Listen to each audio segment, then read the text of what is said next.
Tuhan. Maka izinkan kami mengucapkan salam.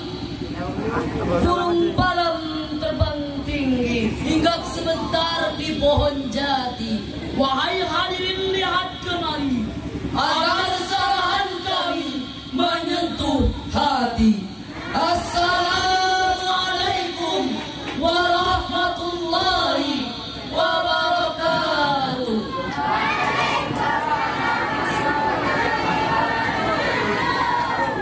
Alhamdulillah.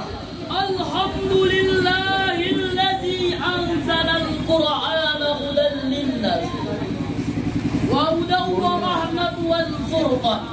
Wassalatu wassalamu ala khairil insan wa ala alihi wa sahbihi yaumil bayan. Amma ba'd.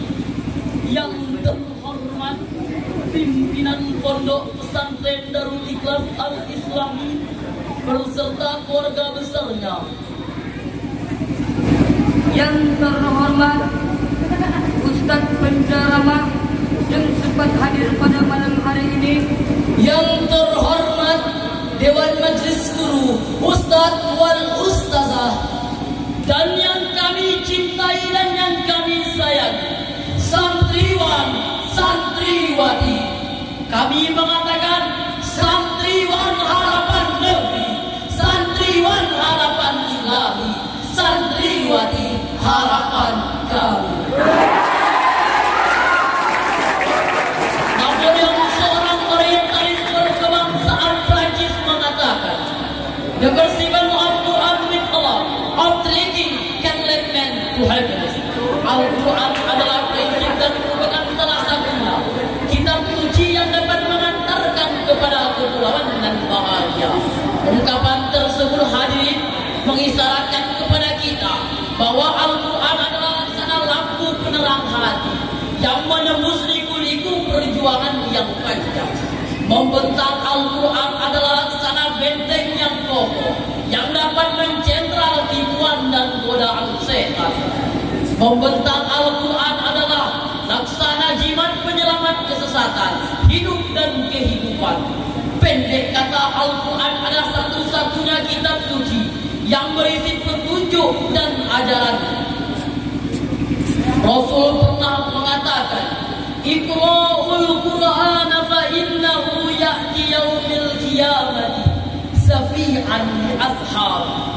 Bacalah dan kajilah Al-Quran, karena yang akan datang pada hari kiamat sebagai penolong. Dalam rangka menjadikan Al-Quran sebagai pedoman dan petunjuk hidup kita, maka pada kesempatan yang baik ini, izinkan kami membawa tema sarahan selehil kami. Kami angkat tangan dan dua, kami tundukkan kepala dan satu. Kami kobarkan semangat santri putra, kami sayangi santri putri. Kami bersaksi kepada Tuhan Yang Maha Esa. Kami sepakat bertiga mengangkat tema sarahan selehil kami yang berjudul Al-Quran dan Rancangan Pembangunan Masa Depan Peradaban Manusia, dengan menunjukkan firman Allah Subhanahu wa Ta'ala dalam Al-Quran Surah Yunus ayat 57 yang akan dilantunkan oleh Tori dan bisa ditilawatkan sebagai berikut.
rahmatul lil mu'minin.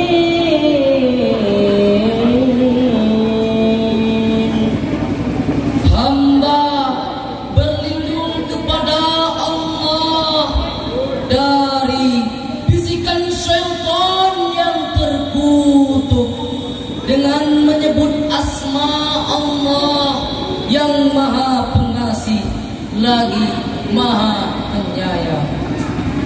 Wahai manusia, telah datang kepada kalian ajaran Al-Quran dari Tuhanmu sebagai obat yang ada dalam hati, serta petunjuk dan rahmat bagi orang-orang yang beriman.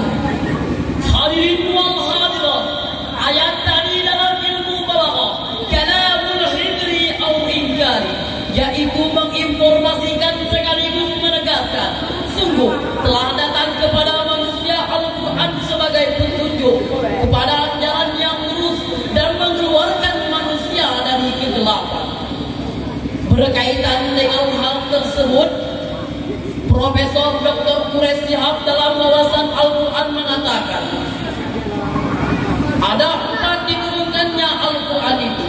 Yang pertama, Al-Quran diturunkan sebagai pelajaran dari Tuhan yang Maha Pengajar. Berkaitan dengan hal tersebut, Imam Al-Ghazali dalam Jawahir Al-Quran mengatakan, seluruh cabang ilmu pengetahuan, baik yang datang terdahulu maupun yang kemudian, baik yang sudah diketahui maupun yang belum, semuanya bersumber dari Al-Quran Al-Karim.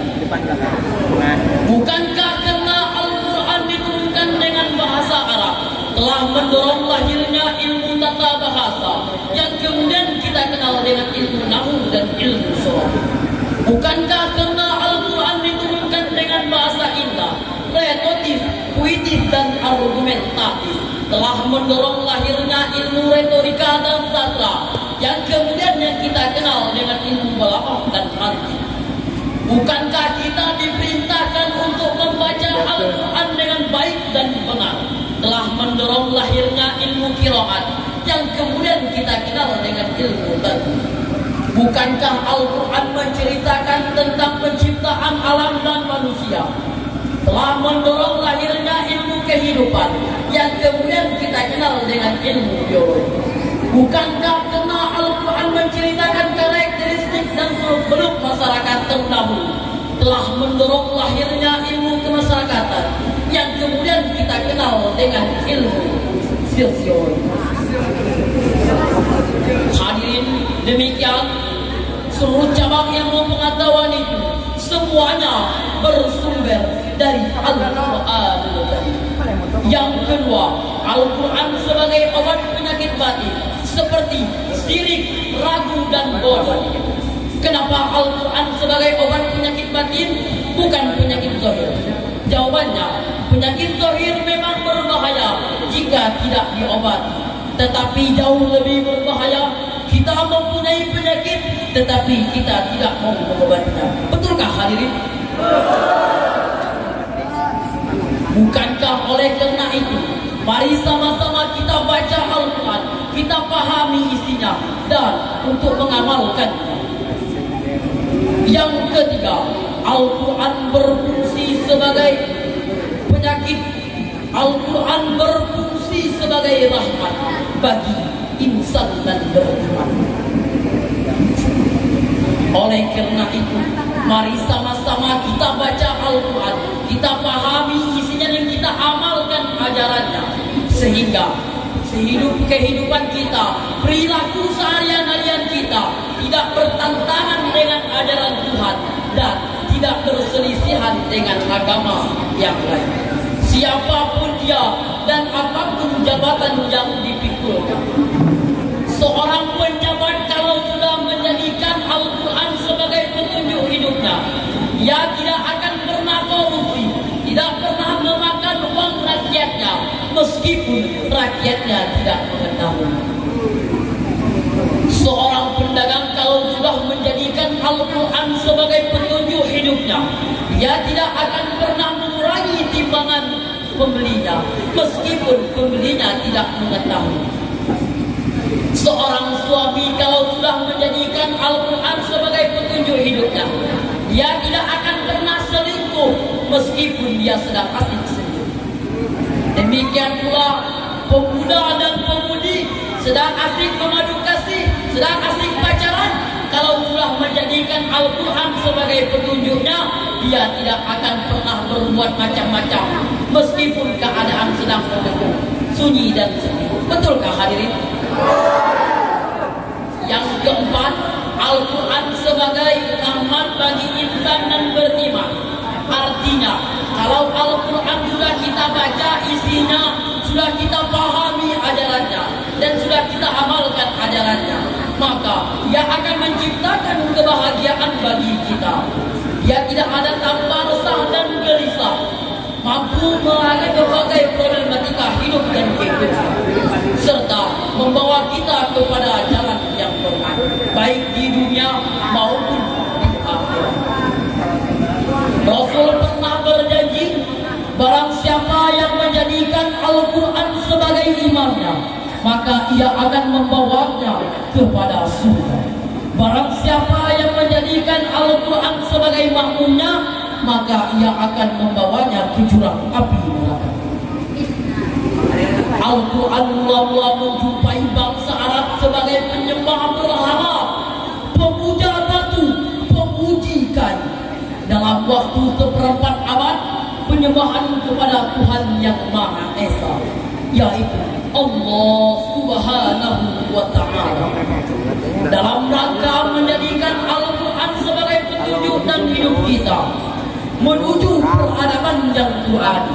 Mari kita baca Al-Quran, kita pahami isinya, renungkan maknanya, dan kita amalkan ajarannya, sehingga dengan cara ini kita bisa hidup bahagia, baik di lingkungan keluarga, masyarakat maupun bangsa dan maupun negara. Bahkan Allah akan menganugerahkan keberkahan bagi penduduk bangsa ini. Allah Subhanahu berfirman dalam surah Al-A'raf ayat 96 yang akan dibacakan oleh Tori dan Sari tilawahkan sebagai berikut. Walau anna al-Quran la amanu wa taqawla fatahna alayhim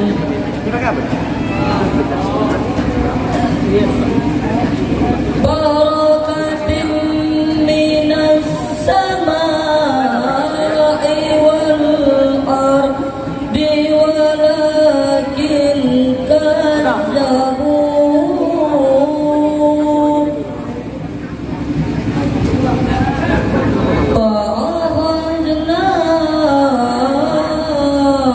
fa'akhadnahum bima kanu yaksibun.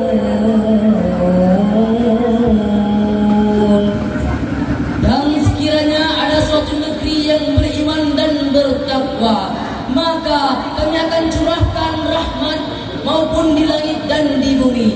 Namun mereka menentang ayat-ayat kami, maka kami berikan azab sesuai yang mereka kerjakan. Hadirin wal hadirat sebangsa dan setanah air, dari uraian di atas tadi dapat kita simpulkan bahwa Al-Quran adalah firman Allah Subhanahu wa Ta'ala yang paling sempurna bagi pelajaran, obat penyakit dan rahmat bagi kita. Mari sama-sama kita baca Al-Quran, kita pahami isinya dan kita amalkan petunjuknya. Maka negara ini, bangsa ini menjadi negara yang maudatun, thayyibatun wa rabbul ghafur. Amin. Amin ya rabbal alamin. Sadaqallahul azim. Maha benar Allah dengan segala firman-Nya. Mungkin hanya inilah sarahan yang dapat kami sampaikan sebelum kami mengakhiri sarahan kami. Naisab Banten. Jalan-jalan ke kota Jogja, jangan lupa membeli es buah. Inilah penampilan anak Daiha. Semoga kita mendapatkan berkah. Wabillahi taufiq wal hidayah.